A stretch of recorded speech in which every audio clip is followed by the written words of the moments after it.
Welcome to the Line Life podcast. I'm Jeff Postlethwaite for T&D World, and today we're bringing you more stories of the grit, courage, and inspirational teamwork that it takes to be a line worker. Thank you for tuning in to the T&D World Line Life podcast, produced by Endeavor Business Media, a division of Endeavor B2B. My name is Amy Fischbach, and I'm the head of content for T&D World and also the host of the Line Life podcast. Before I dive into today's episode, I invite you to become part of our Line Life podcast community by searching for the Line Life podcast in your favorite podcasting app or going to linelife.podbean.com and clicking follow in the top right. We air interview-style episodes on the first and third Fridays of each month, and also audio stories in our In Case You Missed It series featuring articles that appeared in our print magazine on the second and fourth Fridays of each month. If you have a comment on this episode or a suggestion for a future guest, please reach out to me.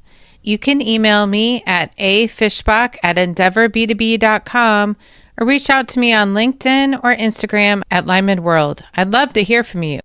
Now let's move on to today's episode. Welcome back to the In Case You Missed It series for the Line Life podcast. We started this podcast here at T&D World to celebrate the grit and inspirational courage of being a line worker.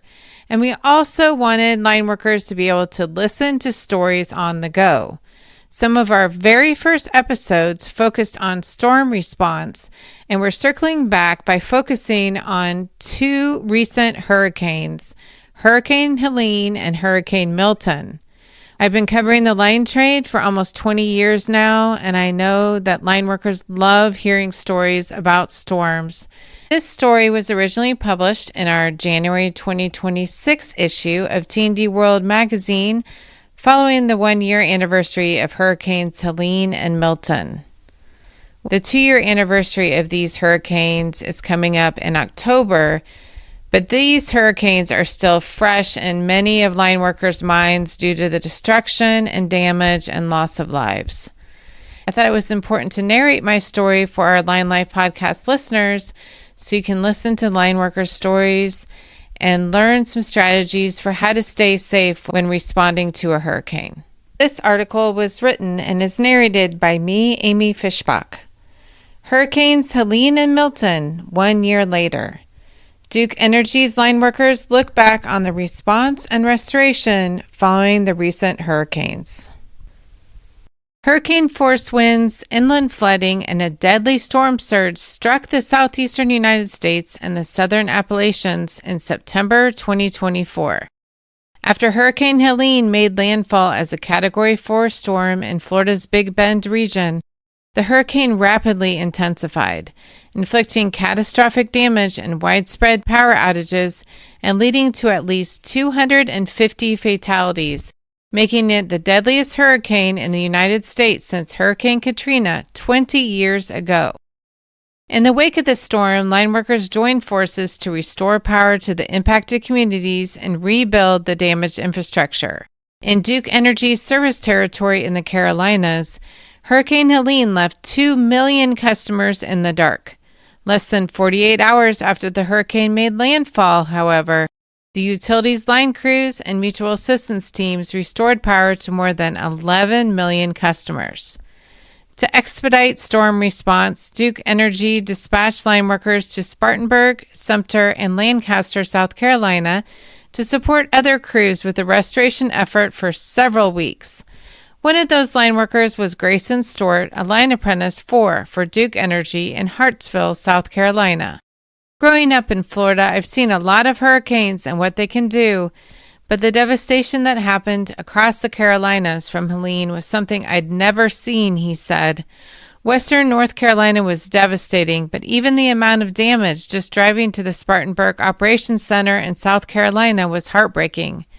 Hurricane Helene was one of the most significant events our company has ever experienced and brought with it some highly complex challenges in the field. Tyler Nichols, a journeyman line worker for Duke Energy, said it was very surreal to be a year out from the hurricane response. You drive through areas of the community and you can still see signs of the aftermath, he said. The area will never be the same, but it's good to see people healing and carrying on with their lives as best as they can.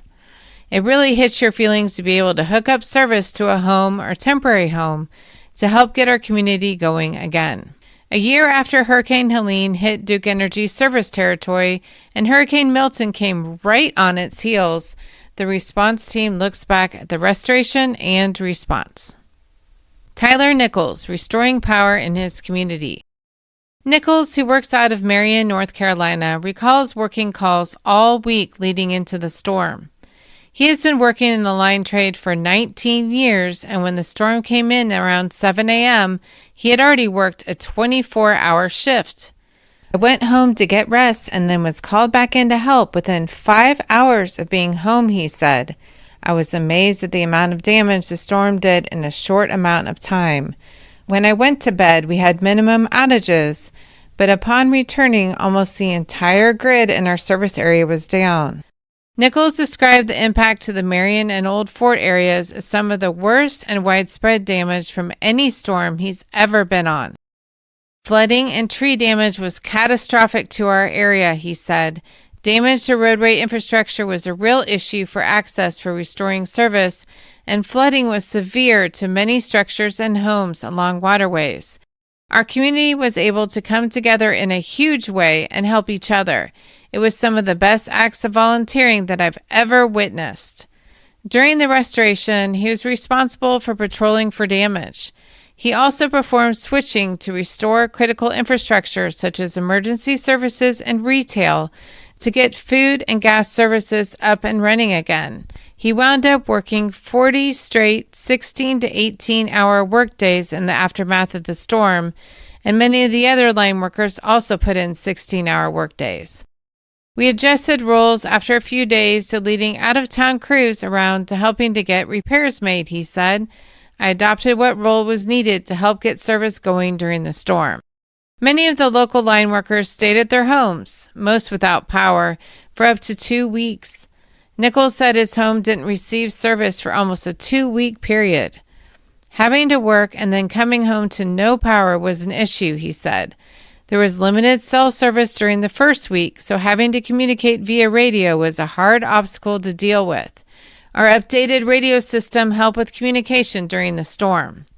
Due to access challenges in the service territory, the line crews relied on a lot of rigging, off-road equipment, and track equipment to access the right-of-way. The tree crews and the North Carolina Department of Transportation also helped to open roadways and remove trees. Teamwork from our group, amazing support from our contract crews, and work management kept the work rolling and helped to get the restoration done, he said. Technology also played a role in the storm response. Once the line crews had signal, they could close feeders remotely on the SCADA-controlled switches. Seeing the impact of the hurricane on his local community was very humbling, and he said he was glad to help the local community. Being able to make a difference to help friends, family, and coworkers get their lights back on was amazing, he said. It was a great feeling to be able to give back to our community. Nichols said all of his friends and family were very supportive during the entire storm. My family was obviously worried the entire time because of the long hours, he said. I was able to call them when I could during the day. Most nights, my kids were already in bed when I came home, and I had to leave early in the morning. Getting to see them was a blessing when I could. My wife was super supportive the whole time. The community donated supplies to the operations center, and the local schools gave the line workers thank you cards, which definitely brightened the days of the work group. The utilities work management division coordinated the meals and used food trucks and a few restaurants to feed all the crews. In addition, local meals were provided a few times, and Nichols said it was some of the best food he had the entire time. I am very thankful for our community and the people in it, he said. Nichols said one of the most memorable aspects of the restoration was the camaraderie of his 12-person work group. Pulling together to help our community made a huge difference in my eyes, he said. We were able to help the local people get their lights back on, and we had a lot of gratitude from our community. We got thank you cards from the local kids and schools thanking us for our service. Knowing that we made a true difference during the chaos after the storm was truly a humbling experience for me to help rebuild our community. Sandy Barnhill, getting the lights back on in North Carolina. Sandy Barnhill, a line tech and director of operations for Duke Energy in Raleigh, North Carolina, was working in his assigned location the day Hurricane Helene hit. As a 37-year veteran of the line trade, he spent the day working in his assigned location, expecting some impact, but nothing too significant. Instead, the aftermath was unimaginable. I was part of a team who started in Charlotte and then went on to Spruce Pine, North Carolina, he said. Once in Spruce Pine, there were no lights, no cell phone service, and no water in the entire area. The devastation was significant and beyond belief. The team was just over 300 strong, and we were gone about 21 days. No one wanted to leave until the job was complete, and we had helped everyone we could. During the restoration, the team faced challenges with communications, terrain, and logistics for feeding the line workers, taking care of them, and arranging bedding for the crews. Because the line workers worked 16 to 18-hour days, the logistics teams prepared the meals at the base camp and delivered them to the field, so there was as little lost time as possible. To arrange the accommodations for such a large team, Duke Energy housed the workers in base camps with sleep trailers or local hotels with or without power. We tried to make the best of it, he said. There was also a night or two spent in the trucks. Everyone was very flexible and willing to be inconvenienced under the circumstances. Because the restoration lasted longer than a typical storm response, he said the line workers' families were worried yet supportive and glad their loved ones were able to help. The deployment was longer than normal, but this was not a normal storm, he said. Families were a bit relieved once communications were reestablished and we could check in and let them know everyone was okay. He said the team came together and solved problems as they came up. We figured out a path for communicating so everyone could stay on the same page and be safe, he said. We used special equipment to overcome terrain issues and took care of each other with what we had or could get together. For example, the line crews used drones, helicopters, bulldozers, track hoes, and other specialized track and off-road equipment. I believe all avenues were explored to get communities restored, he said. He said the local Asheville, North Carolina team did a great job with logistics and supplies. It was all part of a much larger effort by teams all over the company that we may not have even known were working to help, he said. Every employee had a job to do in the effort. Case in point, Duke Energy's employees made special trips with supplies to make sure the line crews had everything they needed. The members of the impacted communities also showed their appreciation in many ways, and he said he and the other line workers were glad to have been able to help so many people return to some level of normalcy. A bottle of water or a pack of crackers as a snack was their way of saying thank you for coming to help, he said. The communities we worked in had so many who had lost everything. They were still helping their neighbors by having the patience and giving them a shoulder to cry on or someone to talk to.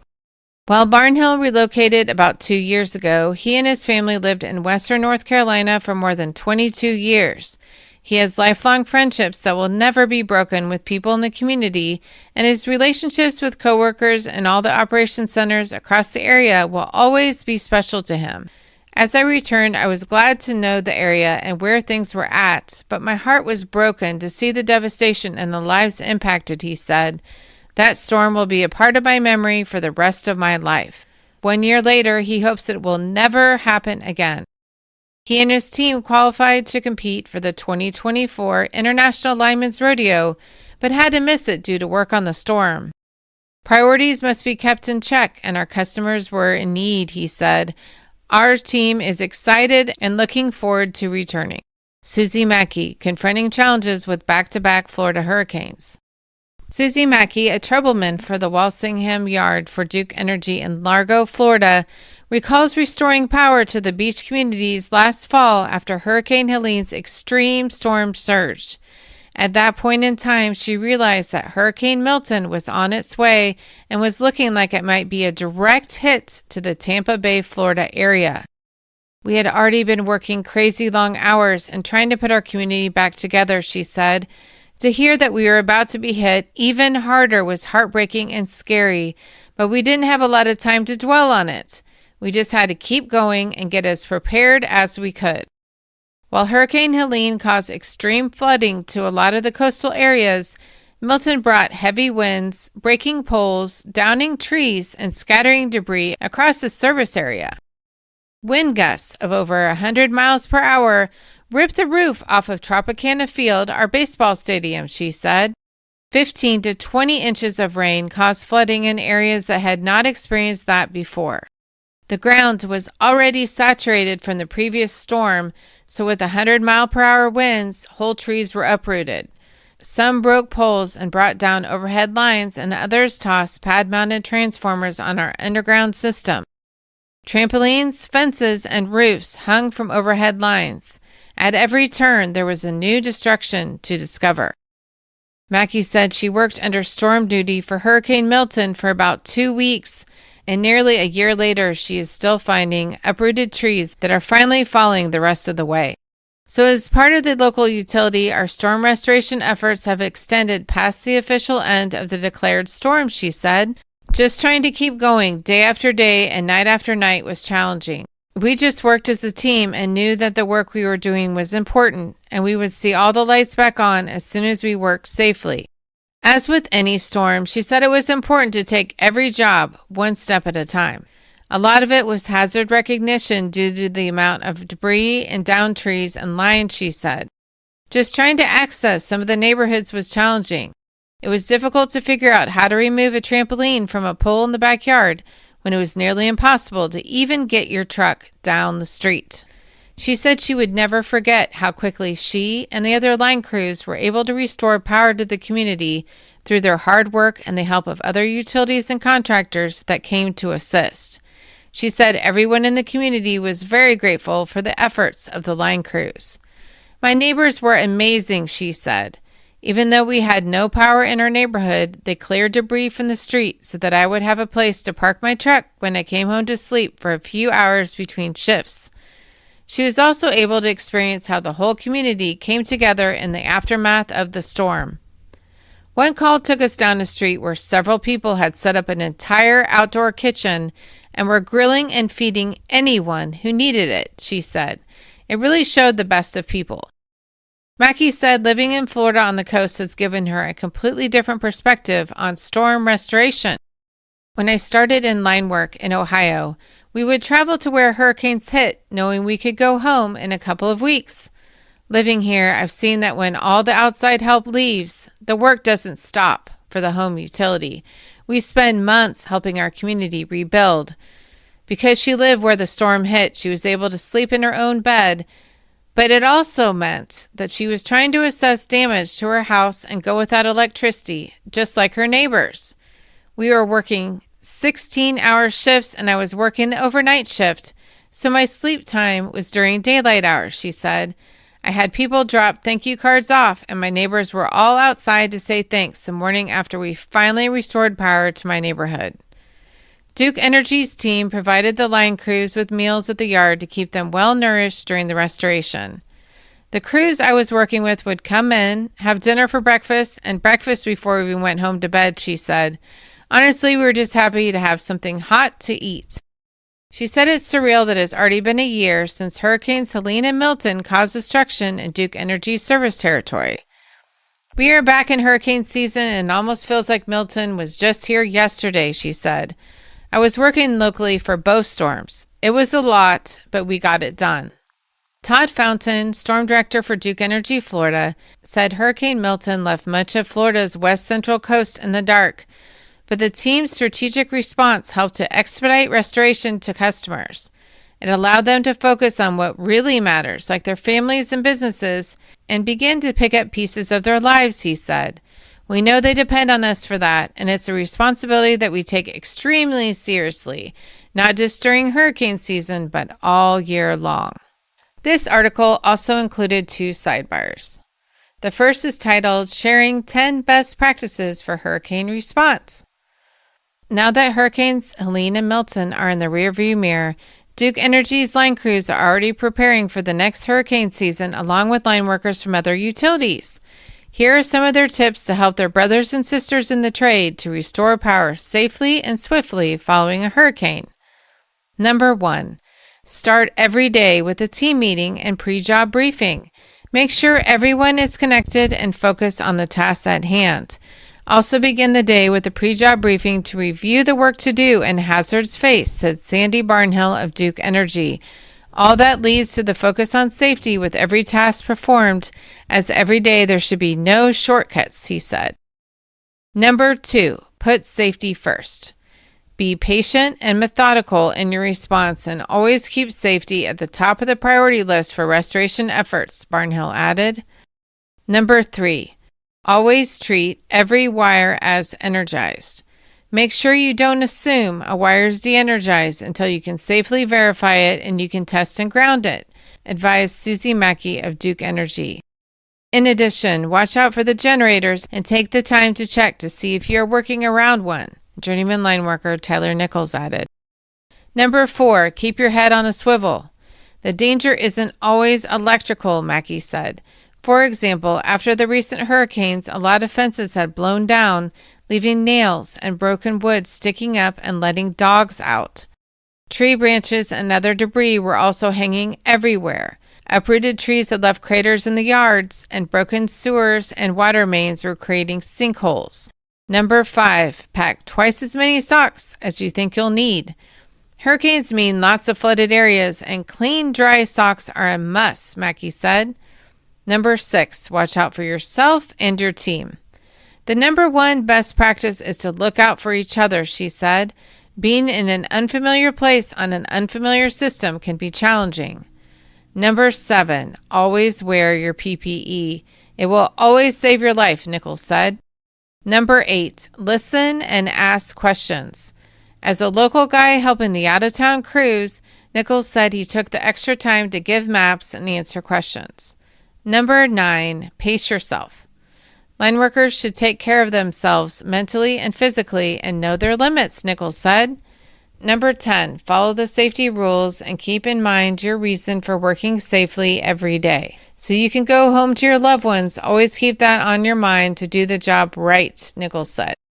The second sidebar is titled Hurricane Milton, Restoring Power in Record Time.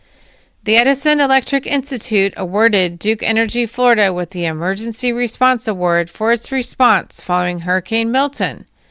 EEI presents the awards to EEI member companies twice a year to recognize electric companies' recovery and assistance efforts following service disruptions caused by extreme weather or other natural events. America's electric companies and their dedicated workforces work tirelessly throughout the year to strengthen the energy grid and to restore power and peace of mind for American families and businesses after extreme weather events and natural disasters, said EEI President and CEO Drew Maloney. EEI is proud to recognize Duke Energy Florida for its extraordinary response efforts following Hurricane Milton. This recovery award reflects Duke Energy Florida and its storm responses team incredible commitment to the customers and communities they serve. Here are some fast facts on the hurricane. Hurricane Milton made landfall in Florida as a Category 3 storm on October 9, 2024. About 96 hours later, after mobilizing 16,000 resources, Duke Energy Florida restored 95% of the 1 million reported power outages. As part of its response, the company replaced damaged equipment, including 1,640 power poles, 1,350 transformers, and nearly 1 million feet of wire and cable. Duke Energy Florida's self-healing technology, which extends to about 80% of the company's customers, saved 3.3 million hours of power outages during this storm by automatically detecting outages and rerouting power to other lines. For more information on Hurricane Helene, make sure that you listen to a Line Life podcast episode that I recorded a while back with the Journeyman Lineman team of Miles Bell, Heath Burrell, and Jordan Henderson. For our next interview style episode, I will be featuring a more recent interview that I had with Miles at the October 2025 Lineman's Expo. And then for our next In Case You Miss It series, you'll hear more about Hurricane Helene. I will also be featuring an article that I wrote about Winter Storm Fern in a future episode in our In Case You Miss It series for the Line Life podcast. Until next time, line workers, please stay safe out there, especially when you're working on storm response. And if you have just finished a storm and have some photos and stories to share, please reach out to me at afishbach@endeavorb2b.com, or you can connect with me on LinkedIn or on Instagram at Lyman World. I look forward to putting your storm restoration in the spotlight. Thank you for listening to this episode of the Line Life podcast produced by Endeavor Business Media, a division of Endeavor B2B. Be sure to subscribe or follow the Line Life podcast in your favorite podcasting app so new episodes will be delivered straight to you. For more insights, you can visit our website at tdworld.com/podcasts or linelife.podbean.com.